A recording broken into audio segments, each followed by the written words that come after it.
Nous parlions dans notre précédente méditation du témoignage dans Sion, où montent les tribus pour un témoignage en Israël. Nous avons vu que les tribus ne signifient pas tout Israël. 3 fois par an, tous les hommes d'entre vous se présenteront devant l'Éternel, ton Dieu, dans le lieu qu'il choisira. Deutéronome 16.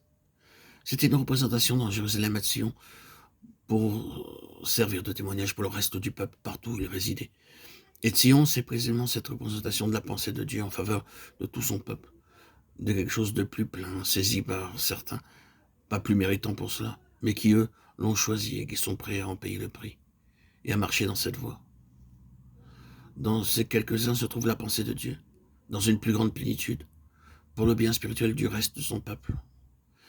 L'évangile de la gloire du Dieu béni, l'évangile de votre salut, le mystère de l'évangile. Éphésiens 13, 6, 19 et 1 Timothée 11. J'aimerais vous conduire vers d'autres passages de l'Écriture qui se trouvent dans les prophéties d'Ésaïe.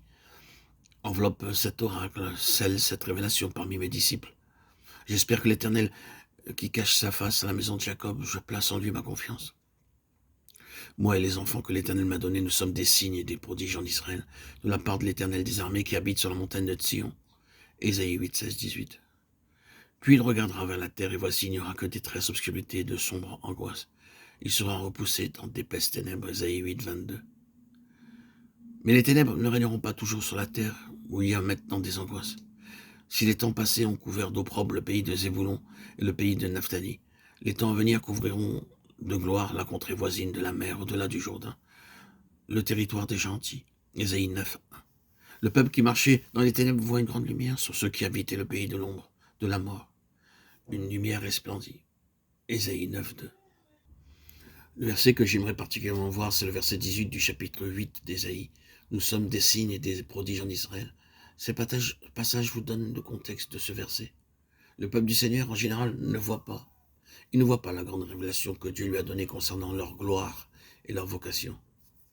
Est-ce que vous contesteriez cela aujourd'hui? Ce n'est pas une critique, ce n'est pas un jugement. C'est une de ces choses que nous n'aimons pas beaucoup dire. Il est si facile de trouver des défauts et de faire état des choses qui ne vont pas.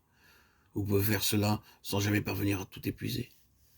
On peut très bien ne pas aimer faire cela, et cependant y revenir sans cesse. Les enfants de Dieu ne voient pas la grandeur de son dessein en Christ, l'immensité de ce qui procède des conseils éternels. Ils voient si peu et beaucoup parmi eux ne sont pas désireux de voir. C'est cela la plus grande tragédie. Ils sont satisfaits, ils n'en veulent pas plus, et beaucoup sont méfiants, pleins de préjugés et fermés. Le Seigneur n'a pas un libre accès car ils n'en veulent pas. Je le redis encore, il y en a beaucoup qui ne paieront pas le prix. Non pas le prix par rapport à leur salut, mais tout ce qui implique de marcher dans la pleine pensée du Seigneur. Le choix se porte vers la popularité et l'acceptation de la part des hommes, vers les larges portes de la popularité et des opportunités et des choses semblables. C'est une situation très généralement répandue.